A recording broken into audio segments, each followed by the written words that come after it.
नमस्कार, आप लोग का ऑल इंडिया स्टडी में स्वागत है। तो आइए आज हम सीडीपी का चैप्टर नंबर 4 का क्वेश्चन आंसर करेंगे। चैप्टर नंबर 4 का सामाजिकरण और उसके सिद्धांत, यह आज की लास्ट क्लास है इस चैप्टर का। इसके पहले वीडियो में हम पूरा चैप्टर को कवर कर चुके हैं। यह लास्ट क्लास है, तो आप लोग ज़रूर देखिए और पीछे जाकर के पूरा जो इतना वीडियो बनाए हुए हैं पढ़ाए हुए उसको जरूर देख लीजिएगा, तब अच्छे समझ में आएगा। आइए देखते हैं प्रश्न नंबर 1 क्या है। एक शिक्षक कक्षा में बच्चों को समूह में कार्य करने के लिए प्रेरित करता है ताकि वे एक दूसरे से सीखें। यह समाजीकरण के किस पहलू को दर्शाता है? कह रहा है कि कोई शिक्षक है, वह बच्चों को समूह में कार्य करने के लिए प्रेरित कर रहा है ताकि वे क्या करें, एक दूसरे से सीखे। यह जो पहलू है किसको दर्शाता है? तो देखिए, ये जो पहलू है सहयोग कर रहे हैं ना, सहयोग की बात हो रही है। आपस में बातचीत और सहयोग के माध्यम से सामाजिक कौशल को सीखने की बात हो रही है। तो इसका मतलब हो जाएगा सामाजिक अंतःक्रिया के माध्यम से, ठीक ना। तो इसका सही जवाब क्या हो जाएगा? सामाजिक अंतःक्रिया, ऑप्शन नंबर बी इसका सही हो जाएगा। दूसरा क्वेश्चन देखते हैं। दूसरा है, एक बच्चा अपने माता पिता के नैतिक मूल्यों को अपने जीवन में अपना लेता है। यह किस प्रक्रिया का उदाहरण है? कह रहा है एक बच्चा है, अपने माता पिता के जो नैतिक जीवन में जो भी घटना हो रही है, जो भी माता पिता जिस प्रकार से उनका जीवन व्यतीत हो रहा है, ठीक ना, नैतिक मूल्य अच्छे अच्छे कार्य को अपना रहा है, तो यह किस प्रकार की प्रक्रिया का उदाहरण है? तो देखिए, जब यह ऐसी बात है ना, तो ये जो हो जाएगा अंतः स्थापन की बात हो जाएगी, ठीक ना। इसका उदाहरण हो जाएगा, क्योंकि जब सामाजिक मूल्यों व्यक्ति के अंदर अस्थायी रूप से समाहित हो जाते हैं तो उसे ही क्या कहा जाता है? अंतः स्थापन कहा जाता है, ठीक ना। तो इसका सही जवाब क्या हो जाएगा? ऑप्शन नंबर बी, अंतः स्थापन। प्रश्न नंबर 3 देखेंगे।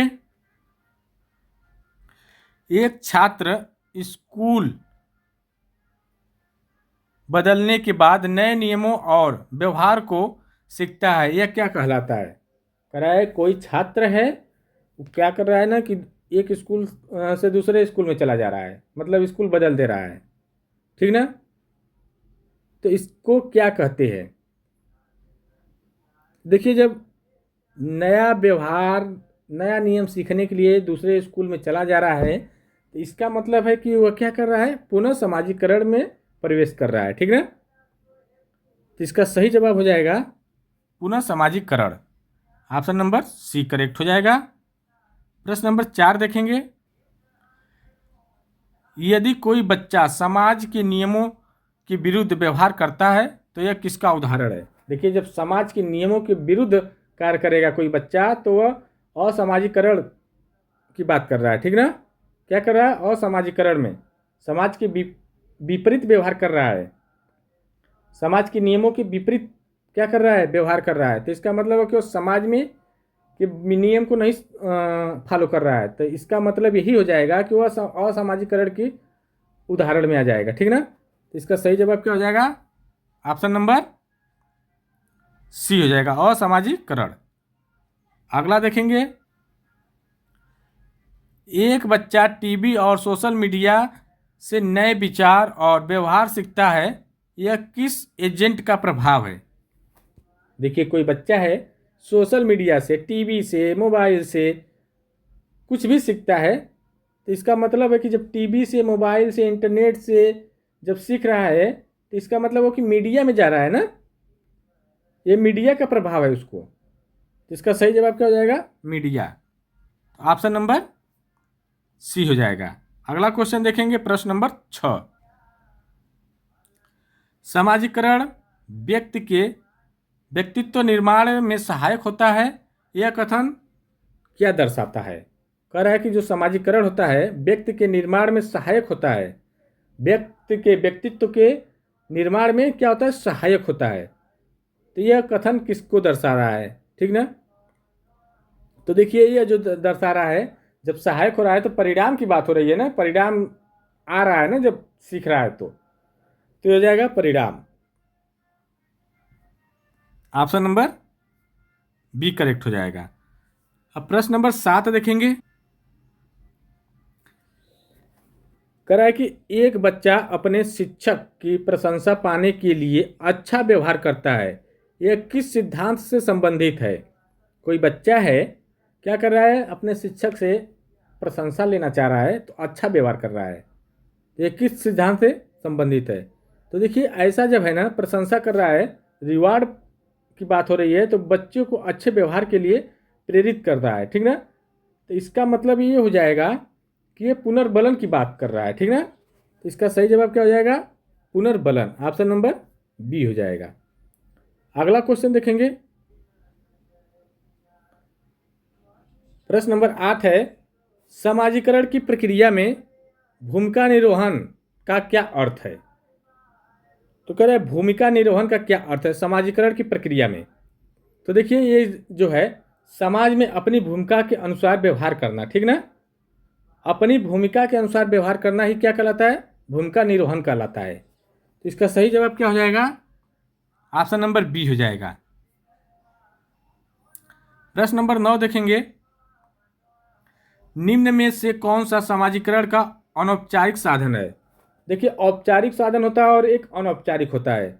जो अनौपचारिक साधन होता है उसमें नियम नहीं होता है, ठीक ना, वह नियमबद्ध नहीं होता है, ठीक। और औपचारिक में नियम होता है। विद्यालय क्या है? विद्यालय जो है, विद्यालय में नियम से पढ़ाया जाता है, नियम से कार्य कराया जाता है, तो औपचारिक हो जाएगा। अनौपचारिक में जैसे परिवार में है तो किसी बच्चे को कुछ भी सिखा दो बिना नियम का, ठीक ना, तो हो जाएगा अनौपचारिक। तो इसका सही जवाब क्या हो जाएगा?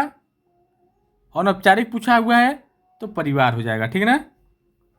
अगला क्वेश्चन देखेंगे।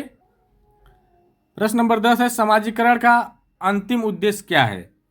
तो देखिए जो समाजीकरण का अंतिम उद्देश्य है क्या हो सकता है?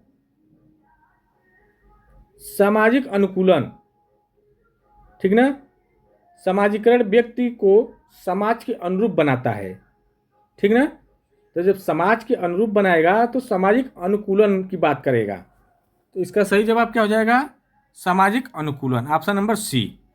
अगला क्वेश्चन देखेंगे। प्रश्न नंबर 11। एक बच्चा अपने माता पिता के व्यवहार को देखकर वही व्यवहार अपनाता है, यह समाजीकरण की किस प्रक्रिया का उदाहरण है? देखिए जब वही बात है, क्वेश्चन दोबारा रिपीट हो गया है लगभग, तो क्या हो जाएगा? अनुकरण की बात कर रहा है। अनुकरण मतलब नकल, देख करके सीख रहा है, ठीक ना, तो अनुकरण हो जाएगा, ठीक। अगला क्वेश्चन देखेंगे। प्रश्न नंबर 12। जब कोई व्यक्ति पुराने सामाजिक व्यवहार को छोड़कर नए व्यवहार सीखता है तो क्या कहलाता है? जब पुराने सामाजिक व्यवहार को नया सीखेगा तो इसका मतलब है कि वो क्या कर रहा है? पुनः सामाजिकरण की बात कर रहा है। नया व्यवहार सीख रहा है ना, पुराने को छोड़कर नया सीख रहा है तो पुनः सामाजिकरण में जा रहा है, समाज में जा रहा है। इसका सही जवाब ऑप्शन नंबर सी हो जाएगा। प्रश्न नंबर 13 देखेंगे। समाजीकरण की प्रक्रिया में सामाजिक मानदंड का क्या अर्थ है? कह रहे सामाजिक मानदंड का क्या अर्थ है? तो देखिए समाज द्वारा निर्धारित नियम, जो सामाजिक मानदंड होता है वह समाज द्वारा निर्धारित नियम, क्योंकि समाज में व्यवहारिक नियम ही है, ठीक ना। तो इसका सही जवाब क्या हो जाएगा? Option number B. प्रश्न नंबर 14 है, निम्न में कौन सा समाजीकरण का औपचारिक साधन है? देखिए औपचारिक अभी हम बताए हैं, अनौपचारिक क्या होता है, औपचारिक क्या होता है। औपचारिक हम बताए थे विद्यालय जो होता है, जो नियम से सिखाया जाता है एक नियमबद्ध तरीके से, ठीक ना, तो विद्यालय हो जाएगा। अगला क्वेश्चन देखेंगे। प्रश्न नंबर 15 है, बच्चा समाज के मूल्यों को अपने व्यक्तित्व का हिस्सा बना लेता है, यह किस प्रक्रिया को दर्शाता है? देखिए समाज के नियम होते हैं, जो मूल्य होते हैं, उसको अगर हिस्सा बना रहा है तो इसका मतलब है कि वह अंतः स्थापन हो रहा है, ठीक ना। तो इसका सही जवाब हो जाएगा ऑप्शन नंबर सी। प्रश्न नंबर 16 देखेंगे। ये वीडियो अच्छी लगी तो चैनल को लाइक शेयर सब्सक्राइब जरूर कर दीजिए। कह रहा है निम्न में कौन सा समाजीकरण का प्राथमिक एजेंट है? तो देखिए जो प्राथमिक एजेंट क्या होता है, परिवार ही होता है। द्वितीय विद्यालय, तृतीय मित्र समूह, चतुर्थ मीडिया, ठीक ना। तो ऑप्शन नंबर सी हो जाएगा। प्रश्न नंबर 17 देखेंगे। एक बच्चा अच्छे कार्य के लिए पुरस्कार प्राप्त करता है और गलत कार्य पर दंड मिलता है, यह किस प्रक्रिया का उदाहरण है? तो देखिए ये जो है अच्छे कार्य के लिए क्या कर रहा है, उसे पुरस्कार मिल रहा है और गलत कार्य के लिए दंड मिल रहा है, तो इसका मतलब पुनर्बलन की बात कर रहा है, ठीक ना। तो इसका ऑप्शन हो जाएगा ऑप्शन नंबर बी। अगला क्वेश्चन देखेंगे, प्रश्न नंबर 18। सामाजिकरण की प्रक्रिया में भूमिका ग्रहण का क्या अर्थ है? जो देखिए भूमिका ग्रहण की बात कर रहा है, तो यह जो हो जाएगा, नकल की बात होगी नहीं, दूसरों के दृष्टिकोण को समझना क्या कहलाता है, भूमिका ग्रहण। मतलब भूमिका ग्रहण का मतलब वो दूसरा क्या कर रहा है उसको समझना, ग्रहण करना, ठीक ना। प्रश्न नंबर 19 देखेंगे। निम्न में कौन सा सामाजिकरण का अनौपचारिक साधन है? अनौपचारिक साधन पूछा है, ठीक ना। तो कौन सा है? विद्यालय क्या है, औपचारिक है। पाठ्यक्रम औपचारिक है, परीक्षा औपचारिक है, परिवार क्या है, अनौपचारिक है, ठीक ना। लास्ट और अंतिम क्वेश्चन देखेंगे, प्रश्न नंबर 20। सामाजिकरण का मुख्य उद्देश्य क्या है? तो देखिए जो सामाजिकरण का मुख्य उद्देश्य जो होता है, सामाजिक अनुकूलन, ठीक ना। अभी ये क्वेश्चन आया था तो इसलिए ज़्यादा इस पर डिस्कस नहीं करेंगे। ऑप्शन नंबर सी करेक्ट हो जाएगा। देखिए कुछ महत्वपूर्ण बातें हम बताने जा रहे हैं, आप लोग जरूर देखिए। अनुकरण, अनुकरण का मतलब होना देखकर सीखना। अनुकरण जब आता है तो उसको समझ लेना कि देख करके बच्चा सीख रहा है, इसकी बात हो रही है। पुनर्बलन में पुरस्कार और दंड की बात होती है, ठीक ना। अंतस्थापन में मूल्य अपनाने की बात होती है, और पुनः समाजीकरण में नया व्यवहार, और प्राथमिक एजेंट परिवार। ये जो है बहुत महत्वपूर्ण है। अनुकरण बार बार आता है ना, तो उसको आप ये समझिए, अनुकरण का मतलब वो देख करके सीख रहा है। पुनर्बलन का मतलब पुरस्कार पारा या दंड के माध्यम से, ठीक है।